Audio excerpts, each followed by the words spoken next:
Hello সবাইকে। আজকে আমি আপনাদেরকে মিস্টার আলী সিরিজের দেবী এই বইটির দ্বিতীয় পর্ব পড়ে শোনাবো। এই যে অনেকক্ষণ বসিয়ে রাখলাম। না, ঠিক আছে। ঠিক থাকবে কেন? ঠিক না। লোকটি এই প্রথমবার হাসলো, থেমে থেমে বলল, আলসার আছে তো, ব্যথায় কাহিল হয়ে শুয়েছিলাম, অমনি ঘুম এসে গেল। আমি তাহলে অন্যদিন আসি? না, এসেছেন যখন বসুন। চা দিয়েছিল? জি। বেশ, এখন বলুন, কি বলবেন? আনিস চুপ করে রইল। এটা এমন একটা ব্যাপার যা চট করে অপরিচিত কাউকে বলা যায় না। ভদ্রলোক শান্ত স্বরে বললেন, আপনার স্ত্রীর মাথা ঠিক নেই, তাই তো? জি না স্যার, মাথা ঠিক আছে। পাগল নন? জি না। তাহলে আমার কাছে এসেছেন কেন? মাঝে মাঝে সে অস্বাভাবিক আচরণ করে। কীরকম অস্বাভাবিক? ভয় পায়। মাঝে মাঝে এরকম হয়। ভয় পায়? তার মানে কি? কিসের ভয়? ভূতের ভয়। ঠিক জানেন ভয়টা ভূতের? জি না, ঠিক জানি না, মনে হয় এরকম। ভদ্রলোক একটি চুরুট ধরিয়ে খপ খপ করে কাশতে কাশতে বললেন, বর্মা থেকে আমার এক বন্ধু এনেছে, অতি বাজে জিনিস। আনিস কিছু বলল না, তবে এই ভদ্রলোকের স্টাইলটি তার পছন্দ হলো। ভদ্রলোক অবলীলায় অন্য একটি প্রসঙ্গ নিয়ে এসেছেন এবং এমনভাবে কথা বলছেন যেন আগের কথাবার্তা তার কিছুই মনে নেই। এরকম চুরুট 4-5টা খেলে যক্ষা হয়ে যাবে। আপনাকে দেবো একটা? জি না, ফেলে দিতে মায়া লাগে বলেই খাই। খাওয়ার জিনিস না, অখাদ্য। তবে হাভানা চুরুটগুলি ভালো। হাভানা চুরুট খেয়েছেন কখনো? জি না। খুব ভালো, মাঝে মাঝে আমার এক বন্ধু আমাকে দিয়ে যায়। ভদ্রলোক চুরুটে টান দিয়ে আবার ঘর কাঁপিয়ে কাশতে লাগলেন। কাশি থামতেই বললেন, এখন আমি আপনাকে কয়েকটা প্রশ্ন করব, যথাযথ জবাব দেবেন। জি আচ্ছা। প্রথম প্রশ্ন, আপনার স্ত্রী কি সুন্দরী? জি। বেশ সুন্দরী? জি। আপনার স্ত্রী কখন ভয় পান, রাতে না দিনে? সাধারণত রাতে, তবে একবার দুপুরে ভয় পেয়েছিল। ভয়টা কীরকম সেটা বলেন। মনে হয় কিছু একটা দেখে। সববার একই জিনিস দেখে না এক একবার এক এক রকম? এটা আমি ঠিক বলতে পারছি না। এই সময় কি তিনি কোনো রকম গন্ধ পান? আমি ঠিক বলতে পারছি না। যখন সুস্থ হয়ে ওঠেন তখন কি তার এই ভয়ের কথা মনে থাকে? বেশিরভাগ সময়ই থাকে না, তবে মাঝে মাঝে থাকে। আপনার স্ত্রীর স্বাস্থ্য নিশ্চয়ই খারাপ? জি। উনি প্রথম কখন ভয় পেয়েছিলেন বলতে পারবেন? জি না, তবে খুব ছোটবেলায়। প্রথম ভয়ের ঘটনাটা আমাকে বলুন। আমি সেটা ঠিক জানি না। আপনি অনেক কিছু জানেন না মনে হচ্ছে। আপনার স্ত্রীকে একদিন নিয়ে আসুন। আনিস কিছুক্ষণ চুপ করে বললেন, আমি তাকে আনতেই চাই না। কেন চান না? সে খুব সেন্সিটিভ। সে যদি টের পায় তার এই অস্বাভাবিকতা নিয়ে আমি লোকজনের সাথে আলাপ করছি, তাহলে খুব মন খারাপ করবে। দেখুন ভাই, আপনার স্ত্রীর সঙ্গে কথা না বলে কিছুই করা যাবে না। আপনার স্ত্রী অসুস্থ এবং আমার মনে হচ্ছে এই অসুস্থ দ্রুত বেড়ে যাবে। আপনি তাকে নিয়ে আসবেন। আনিস উঠে দাঁড়ালো, ক্ষীণ স্বরে বলল, আপনাকে কত দেব? ভদ্রলোক বিস্মিত হয়ে বললেন, কমলেন্দু বাবু কি আপনাকে বলেননি আমি ফিস নিই না? এই কাজটি আমি শখের খাতিরে করি। বুঝতে পারছেন? জি পারছি। তবে আপনি যদি ভালো গোলাপের চারা পান তাহলে আমাকে দিতে পারেন। আমার গোলাপের খুব শখ। সব মিলিয়ে 30টি ডিফারেন্ট ভ্যারাইটির চারা আমার কাছে আছে। একটা আছে দারুণ ইন্টারেস্টিং, ঘাসফুলের মতো ছোট সাইজের গোলাপ। তাই নাকি? জি। ওরা বলে মাইক্রো রোজ। হল্যান্ডের গোলাপ, কড়া গন্ধ। দেখবেন? আরেকদিন দেখব। আজ দেরি হয়ে গেছে, আমার স্ত্রী একা থাকে। ও তাই নাকি? শোনেন, একা তাকে রাখবেন না। কখনো যেন মেয়েটি একা না থাকে, এটা খুবই জরুরি। রাস্তায় নেমে আনিসের মন খারাপ হয়ে গেল। খামোখা সময় নষ্ট। লোকটি তেমন কিছুই জানে না। কমলেন্দুবাবু যেসব আধ্যাত্মিক শক্তি টক্তির কথা বলেছেন সেসব মনে হয় নেহাতেই গাল গল্প। তবে লোকটির কথাবার্তা বেশ ফোর্সফুল। রানুকে বুঝিয়ে সুঝিয়ে একবার এনে দেখালে হয়। ক্ষতি তো কিছু নেই। তাছাড়া ভদ্রলোক খুব সম্ভব ফেলনাও নন। Clinical সাইকিয়াট্রির teacher. একেবারে কিছু না জেনে তো কেউ মাস্টারি করে না। কিছু নিশ্চয়ই জানেন। মানুষের চেহারা দেখে কিছু অনুমান করাও ঠিক না। আনিস অফিসে চলে গেলে রানুর খুব একলা লাগে। কিছুই করার থাকে না। গোছানো আলনা আবার নতুন করে গোছায়। বসার ঘরের বেতের সোফায় ঝাড়ন দিয়ে ঝাড়ে। শোবার মেঝে ভেজা ন্যাকড়া দিয়ে মুছতে মুছতে চকচকে করে ফেলে। তবুও সময় কাটে না। এক সময় দোতলার বারান্দায় গিয়ে বসে। এই বাড়ির ছোট্ট বারান্দাটি তার খুবই পছন্দ। গ্রিল দেওয়া বারান্দাটি গোলাকার। এখানে বসে অনেক দূর পর্যন্ত দেখা যায়। সামনে একটি মেয়েদের স্কুল। টিফিন টাইমে মেয়েগুলোর কাণ্ড কারখানা দেখতে এমন মজা লাগে। রানু প্রায় সারা দুপুর বারান্দাতেই বসে থাকে। একা একা ঘরে বসে থাকতে তার ভালো লাগে না। কেমন যেন নিঃশ্বাস বন্ধ হয়ে আসে। একটু যেন ভয় ভয়ও লাগে। অবশ্য যখন দুপুর গড়িয়ে বিকেল নামতে থাকে তখন তার ভয় ভাবটা কমে যায়। বিকেলবেলা বাড়িওয়ালার মেয়ে দুটি তাদের ভেতরের দিকের বাগানে বসে মজা করে চা খায়। চা খেতে খেতে দুজনেই খুব হাসাহাসি করে। এক একদিন ওদের বাবাও সঙ্গে বসেন। রানুর দেখতে বেশ লাগে। ছোট মেয়েটির সঙ্গে রানুর কিছুদিন আগে আলাপ হয়েছিল। বেশ মেয়েটি, খুব স্মার্ট, দেখতেও সুন্দর। একদিন দুপুরে রানু বারান্দায় এসে বসেছে। মেয়েটি এসে উপস্থিত, মুখে চাপা হাসি, হাতে কি একটা বই। এসেই বলল, আপনাকে একটা কথা জিজ্ঞেস করতে এসেছি। কি কথা? আপনি সারাদিন বারান্দায় বসে থাকেন কেন? সারাদিন কোথায়, দুপুরবেলায় বসি। কিছু করার নেই তো, একা একা লাগে। তা ঠিক, বসবো আপনার এখানে? আজ আমি কলেজে যাইনি। বোটানিক প্র্যাকটিক্যাল ছিল আজকে। মেয়েটি খুব সহজভাবে বসলো। ঘণ্টাখানেকের মধ্যে একগাদা কথা বলল। তারপর যাবার সময় হঠাৎ বলল, আরেকটা কথা জিজ্ঞেস করব? করো। আপনি এত সুন্দর কেন? যে আমার চেয়েও সুন্দরী তাকে আমার ভালো লাগে না। রানু কী বলবে ভেবে পেল না। মেয়েটি হাসতে হাসতে বলল, আমাদের ক্লাসের মেয়েদের কি ধারণা জানেন? তাদের ধারণা আমি হচ্ছি বাংলাদেশের সবচেয়ে সুন্দরী মহিলা। ওদের একদিন এনে আপনাকে দেখিয়ে দেব। ঠিক আছে, দিও। আর একটু বসো, চা খাবে? না, চা আমি বেশি খাই না। বেশি চা খেলে গায়ের রং ময়লা হয়ে যায়। মেয়েটি যেমন হুট করে এসেছিল তেমনি হুট করেই নিচে নেমে গেল। বেশ লাগলো রানু। নতুন বাসাটা তার ভালোই লেগেছে। পুরনো ঢাকায় হলেও বেশ নিরিবিলি। মালিবাগের বাসাটার মতো নয়। নিঃশ্বাস নেবার জায়গাও ছিল না সেখানে। পাশ দিয়ে রাত দিন রিক্সা যাচ্ছে, গাড়ি যাচ্ছে, জঘন্য। এই বাসাটা ভেতরের দিকে। বাড়িওয়ালা ভদ্রলোকও বেশ ভালো মানুষ। প্রথম দিনেই আনিসকে বলেছেন, আমার বাড়ি ভাড়া দেবার দরকার নেই। টাকার জন্যই তো বাড়ি ভাড়া, টাকা যথেষ্ট আছে। তবু 2 ঘর ভাড়াটে রাখি, কারণ এত বড় বাড়িতে মানুষ না থাকলে ভালো লাগে না। কবরখানা কবরখানা ভাব চলে আসে। তবে সবাইকে আমি বাড়ি ভাড়া দিই না। আপনাকে দিচ্ছি কারণ আপনাকে পছন্দ হয়েছে। ভাড়াও খুব কম, মাত্র 600 টাকা। 3 রুমের এত বড় একটা বাড়ি 600 টাকায় পাওয়া ভাগ্যের ব্যাপার। রানু এখানে এসে হাঁপ ছেড়ে বেঁচেছে। তার সবচেয়ে পছন্দ হয়েছে বাথরুম। বড় ঝকঝকে একটা বাথরুম। বাসাটা রানুর খুব পছন্দ হয়েছিল। আনিস যখন বলল, কি নেব, পছন্দ হয়? হয়। ভালো করে ভেবে বলো নেব কিনা। 2 দিন পর যদি বলো পছন্দ না, তাহলে মুশকিলে পড়ব। মালিবাগের বাসাটা ভালো ছিল, শুধু শুধু বদলালাম। এই বাসাটাও ভালো। রানু খুব খুশি মনে নতুন বাসা সাজালো। নিজেই পর্দা কিনে আনলো। সারা রাত জেগে সেলাই করলো। তার উৎসাহের সীমা নেই। বুঝলে রানু, সবার সঙ্গে মিলেমিশে থাকবে, অন্যদের বাসায় যাবে টাবে। একা একা থাকার অভ্যাসটা ভালো না। যাবে তো? যাব। একা থাকলেই মানুষের মধ্যে নানান রকম প্রবলেম দেখা দেয়, বুঝলে। সব ভাড়াটেদের সঙ্গে খাতির রাখবে। ভাড়াটে তো মাত্র একজন, ওই ওনার বাসাতেই যাবে, বাড়িওয়ালার বাসায়ও যাবে। আচ্ছা, যাব। রানু অবশ্য যায়নি কোথাও। তার ভালো লাগে না। অন্যদের মতো সে কারোর সঙ্গে সহজভাবে মিশতে পারে না। অন্যদের সামনে কেমন যেন আড়ষ্ট লাগে। বারান্দার বেতের চেয়ারটাতে বসে থাকতেই বেশি ভালো লাগে। দুপুরটাই যা কষ্টের। দুপুরটা কেটে গেলেই অন্যরকম একটা শান্তি লাগে। কিন্তু আজকের দুপুরটা দীর্ঘ, কিছুতেই আর কাটছে না। বারান্দায় বসে থাকতেও ভালো লাগছে না। মেয়েদের স্কুলটাও কী কারণে যেন বন্ধ। চারিদিকে চুপচাপ, বড্ড ফাঁকা। কিছুক্ষণ শুয়ে থাকলে কেমন হয়। ঘরের ভেতরটা কেমন যেন অন্যরকম। রানু ভেতরে ঢুকে জানালার পর্দা ফেলে দিল।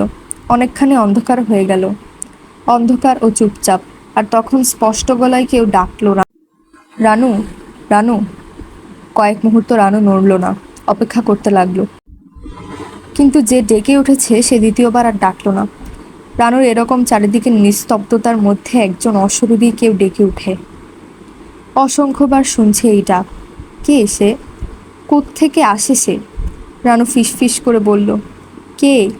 কোনো জবাব পাওয়া গেল না। কে তুমি? জানালার পর্দাটা শুধু কাঁপছে। বিকেল হয়ে আসছে। রানু ছোট একটি নিঃশ্বাস ফেলে বারান্দায় এসে দাঁড়ালো। নিচের বাগানে বাড়িওয়ালার বড় মেয়ে হাঁটছে। নীলু বোধহয় ওর নাম। এই মেয়েটি তার বোনের মতো নয়, গম্ভীর, কথাবার্তা প্রায় বলেই না। তবু ওকে দেখলে রানুর মনে হয় মেয়েটি বড় ভালো, মায়াবতী। রানু দেখল বিষণ্ণ ভঙ্গিতে মেয়েটি একা একা বসে আছে।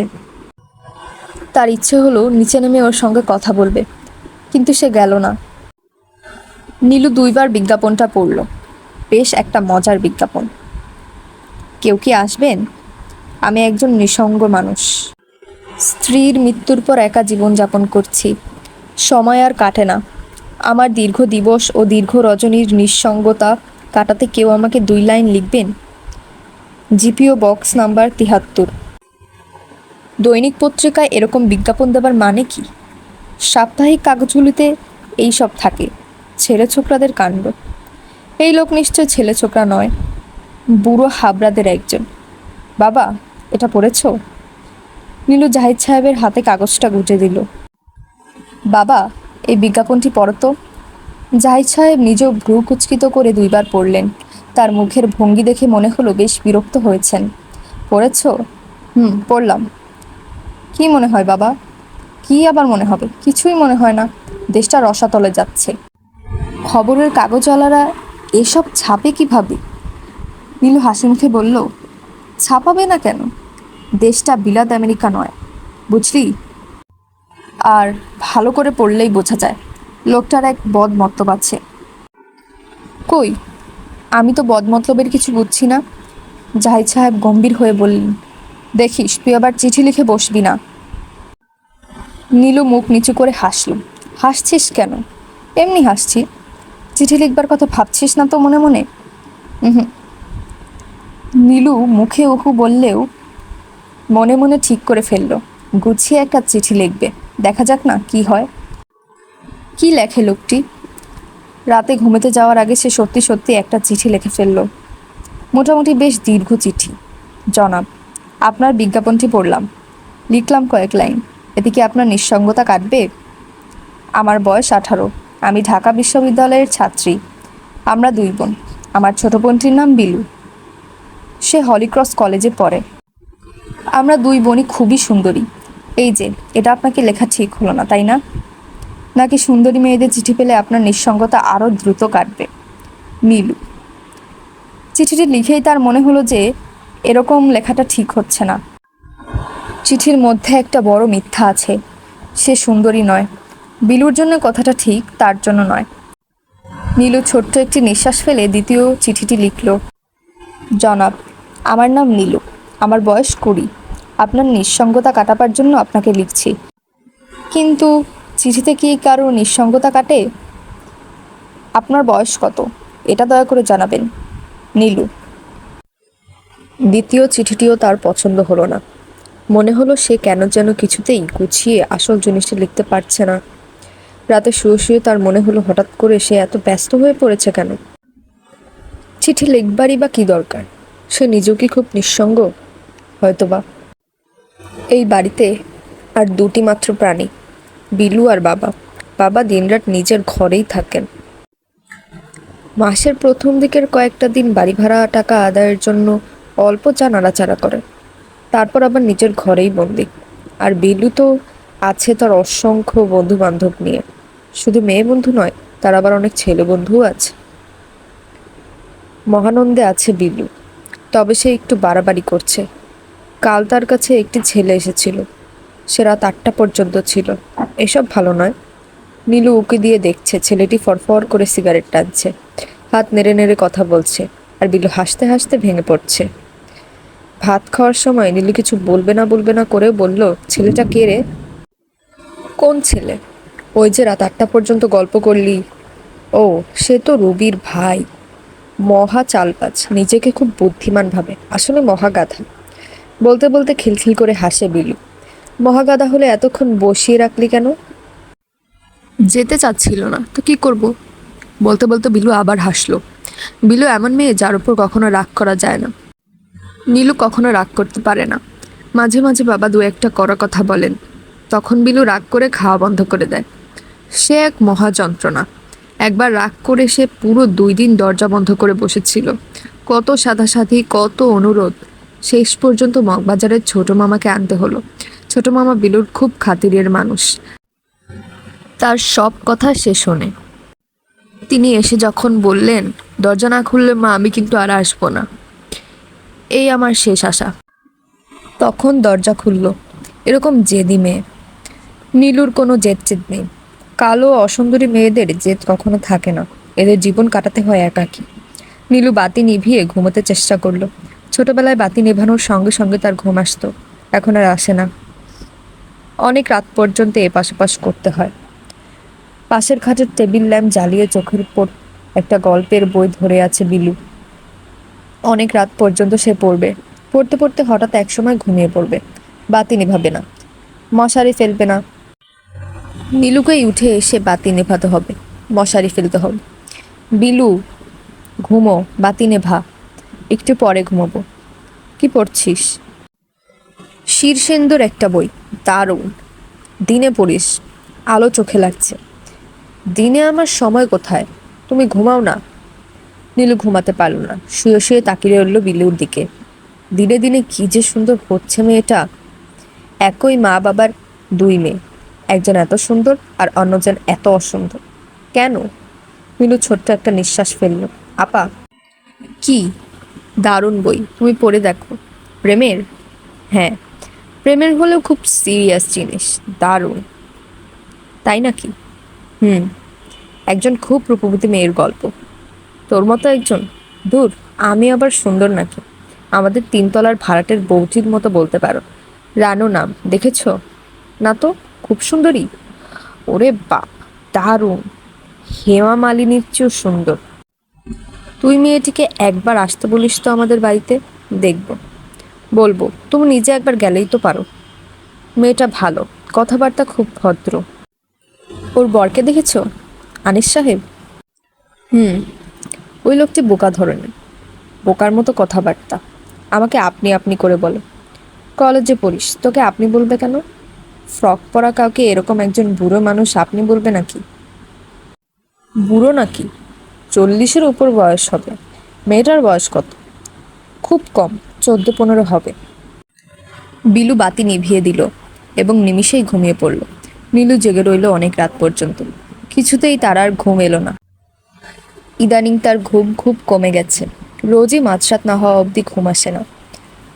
রানু চুলায় ভাত চড়িয়ে বসার ঘরে এসে দেখে বাড়িওয়ালার বড় মেয়েটি ঘরের ভেতর। না জিজ্ঞেস করে ঢুকে পড়লাম। ভাই, আমার নাম নীলু, আসুন আসুন। আপনাকে আমি চিনি, আপনি বাড়িওয়ালার বড় মেয়ে। আজ ইউনিভার্সিটি যাননি? হুম, আজ ক্লাস নেই, আপনার সঙ্গে গল্প করতে এলাম। কি করছিলেন? ভাত রান্না করছি। চলুন রান্নাঘরে গিয়ে বসি।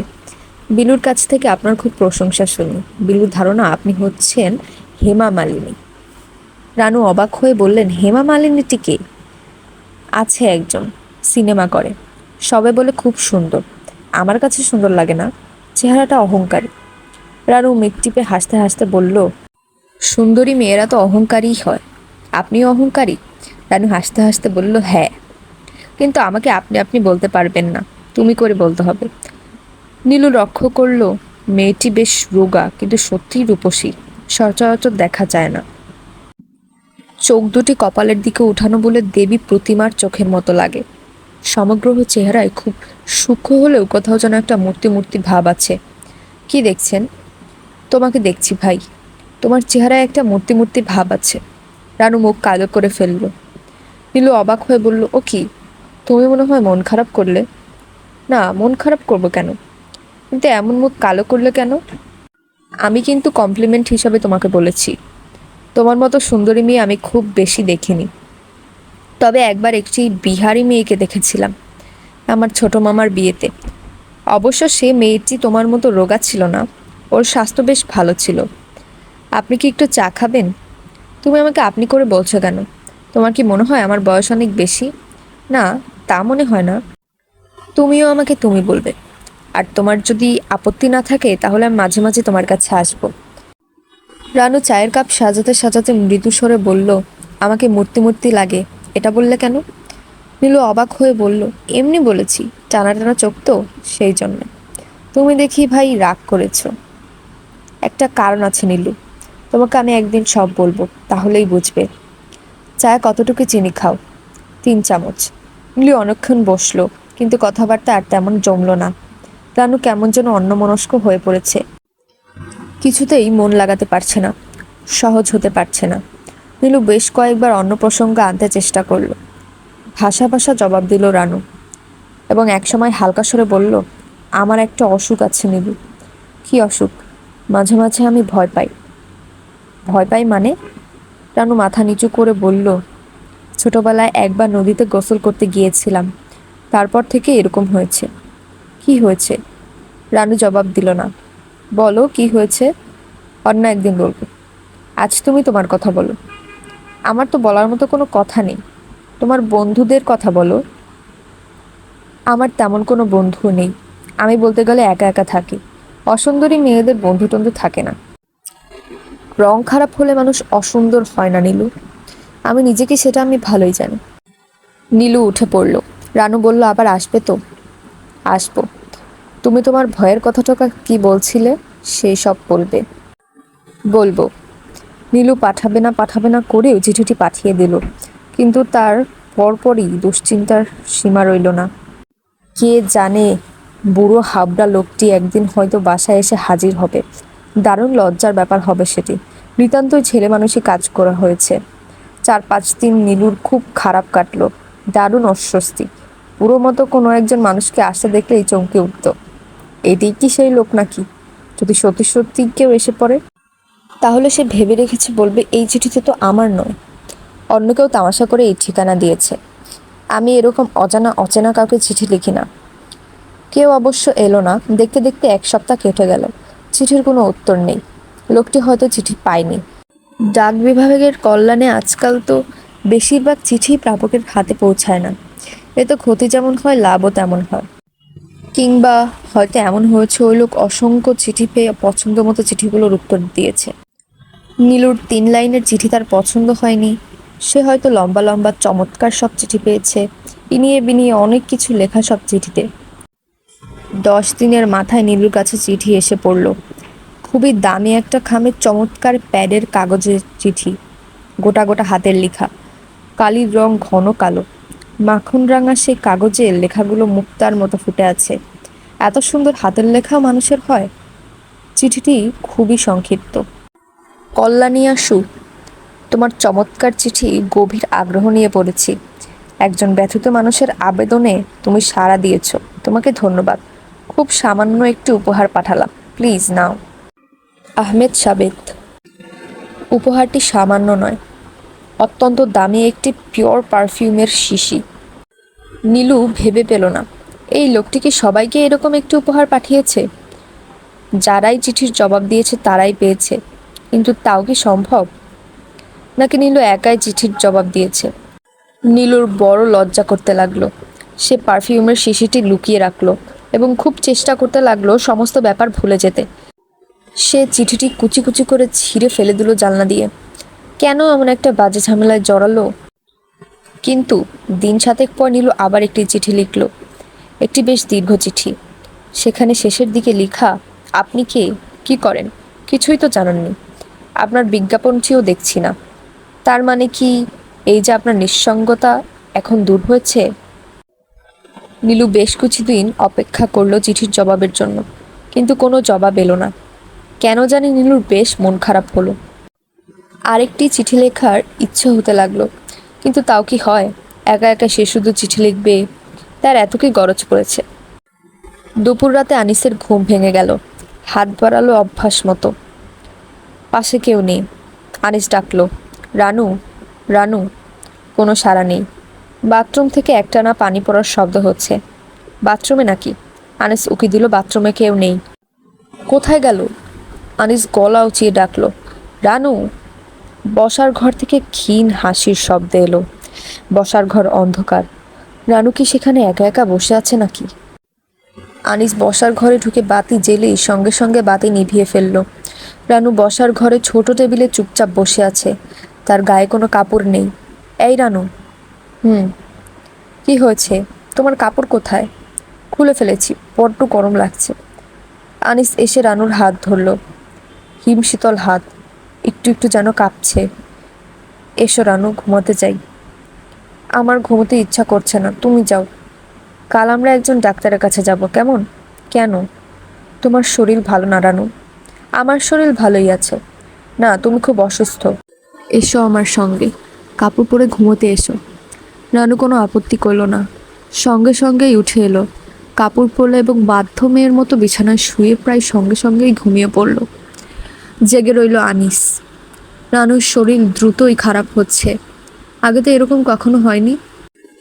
মিসির আলি চালি নয়, কোনো বড় ডাক্তারকে দেখানো দরকার। খুটখুট করে শব্দ হচ্ছে রান্নাঘরে, ইঁদুরের উপদ্রব। তবুও কেন জানি শব্দটা অন্যরকম মনে হচ্ছে, যেন কেউ হাঁটছে রান্নাঘরে। থপ থপ শব্দ হলো কয়েকবার। আনিস বলল, কে?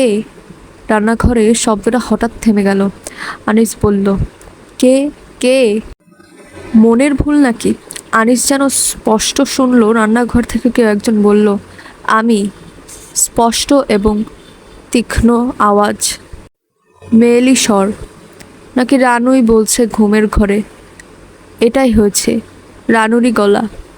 আনিস হাত বাড়িয়ে রানুকে কাছে টানলো। রানু বলল, হাতটা সরিয়ে নাও, গরম লাগছে। তার মানে কি রানু জেগেছিল এতক্ষণ? রানু, তুমি জেগেছিলে? হ্যাঁ। আমি যখন বললাম কে কে, তখন কি তুমি বলেছ আমি? রানু চুপ করে রইল। আনিস বলল, বলেছ এরকম কিছু? হ্যাঁ, বলেছি। কিন্তু তুমি জবাব দিলে কেন? তোমাকে তো কিছু জিজ্ঞেস করিনি। আমি জানতে চাচ্ছিলাম রান্নাঘরে কেউ আছে কিনা। রানু ফিসফিস করে বলল, আমি তো রান্নাঘরেই ছিলাম। আমি রান্নাঘর থেকেই জবাব দিয়েছি। আনিস চুপ করে গেল। বিছানায় উঠে বসে পরপর 2টি সিগারেট শেষ করলো। বাথরুমে গিয়ে বাতি জ্বালিয়ে রেখে এলো। রান্নাঘরের বাতিও জ্বালিয়ে দিয়ে এলো। থাকুক সারা রাত বাতি জ্বালানো, থাকুক। রানু, কি? কাল তুমি আমার সঙ্গে একজন ডাক্তারের কাছে যাবে, কেমন? ঠিক আছে, যাব। ডাক্তার সাহেব যা যা জানতে চান সব বলবে। রানু জবাব দিল না। মনে হলো সে ঘুমিয়ে পড়েছে, শান্ত নির্বিঘ্ন ঘুম। কিন্তু রান্নাঘরে আবার শব্দ হচ্ছে। আনিসের মনে হলো সে স্পষ্ট চুরির টুনটুন শব্দ শুনছে, কাচের চুরির আওয়াজ। আনিস কয়েকবার ডাকলো, কে? কে ওখানে? কেউ কোনো জবাব দিল না। বাথরুম থেকে একটানা জল পড়ার শব্দ আসছে। বাড়িওয়ালাকে বলতে হবে কল ঠিক করে দিতে। একজন কাজের মানুষ রাখতে হবে, পুরুষ মানুষ নয়, মেয়ে মানুষ। সে রাত দিন থাকবে। আত্মীয় স্বজন কাউকে এনে রাখলে ভালো হতো, কিন্তু আনিসের তেমন কোনো আত্মীয় স্বজন নেই যারা এখানে এসে থাকবে। আনিসের ঘুম এলো শেষ রাতের দিকে। মিসির সাহেবের সঙ্গে তারা প্রায় 2 ঘন্টা সময় কাটালো। রানু খুব সহজ স্বাভাবিক আচরণ করলো। এর প্রধান কৃতিত্ব সম্ভবত মিসির সাহেবের। তিনি খুব আন্তরিক ভঙ্গিতে কথাবার্তা বললেন। এক পর্যায়ে রানু বলল, আপনি আমাকে তুমি করে বলবেন। আমি আপনার মেয়ের বয়সী। মেয়ের বয়সী হলে কি? আমার তো মেয়ে নেই, বিয়েই করিনি। রানু কিছু একটা বলতে গিয়েও বলল না। ভদ্রলোক সেটি লক্ষ্য করলেন। তুমি কি কিছু বলতে চাচ্ছিলে? জি না। কিছু বলতে চাইলে বলতে পারো। না, আমি কিছু বলবো না। মিসির সাহেব চায়ের ব্যবস্থা করলেন। চা খেতে খেতে নিতান্তই সহজ ভঙ্গিতে বললেন, আনিস সাহেব বলেছিল তুমি যা স্বপ্নে দেখো তাই সত্যি হয়। যা স্বপ্নে দেখো তাই হয়? শুধু স্বপ্ন না, যা আমার মনে আসে তাই হয়। বলো কি? আপনার বিশ্বাস হচ্ছে না? না, বিশ্বাস হবে না কেন? পৃথিবীতে অনেক অদ্ভুত ব্যাপার আছে। পৃথিবীটা বড় অদ্ভুত। বলতে বলতে মিসির আলি ড্রয়ার খুলে চৌকা ধরনের 4টি কার্ড বের করলেন।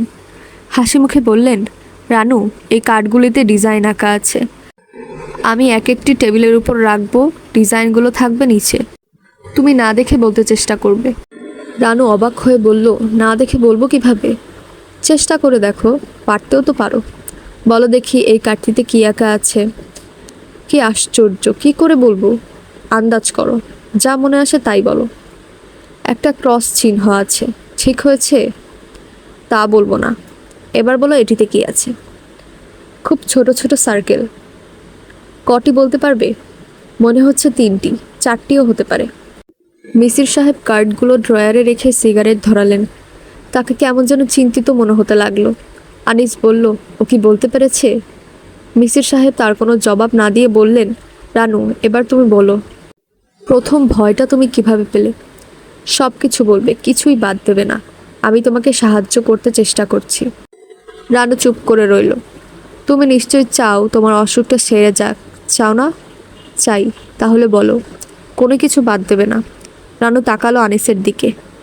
মিসির আলী বললেন, আনিস সাহেব, আপনি না হয় পাশের ঘরে গিয়ে বসেন। ওই ঘরে অনেক বইপত্র আছে, বসে বসে পড়তে থাকুন।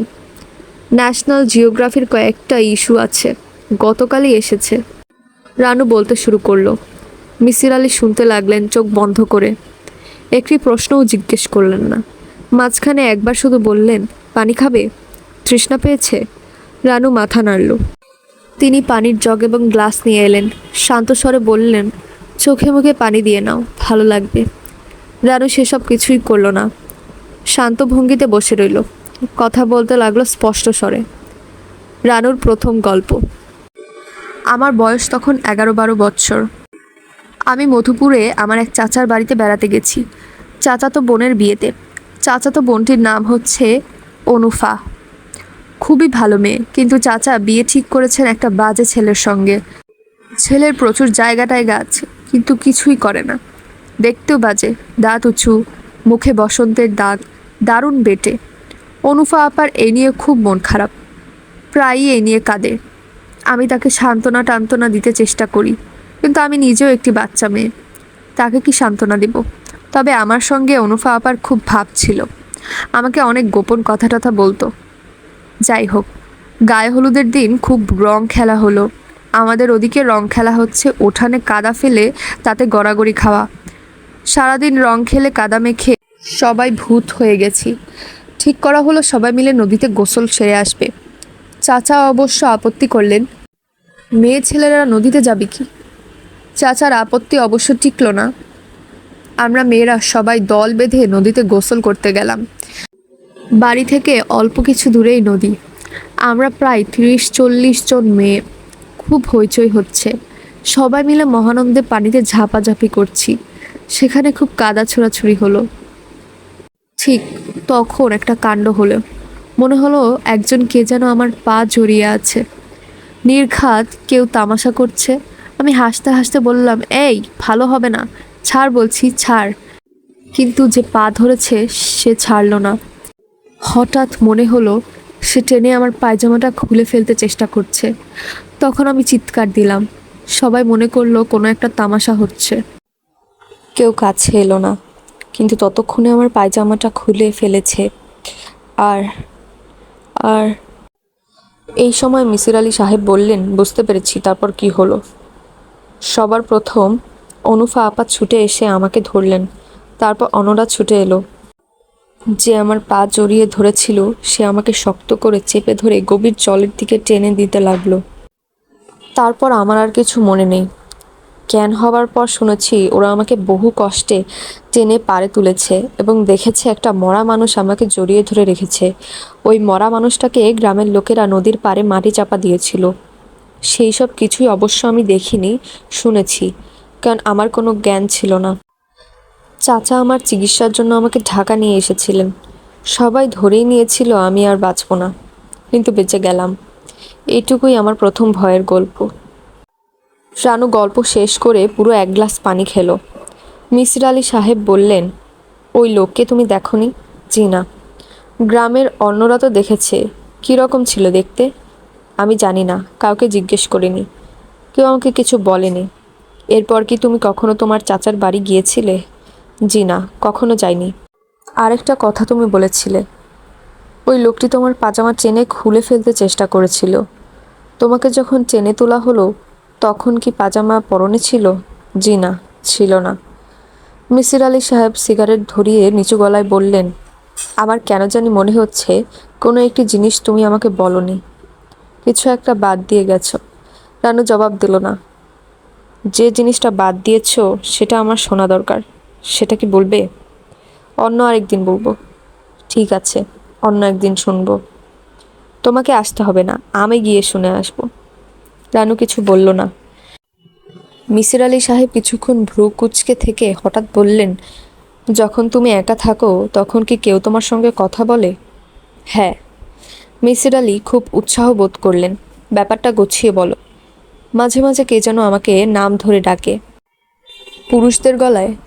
জি না, মেয়েদের গলায়। শুধু ডাকে, অন্য কিছু বলে না? জি না।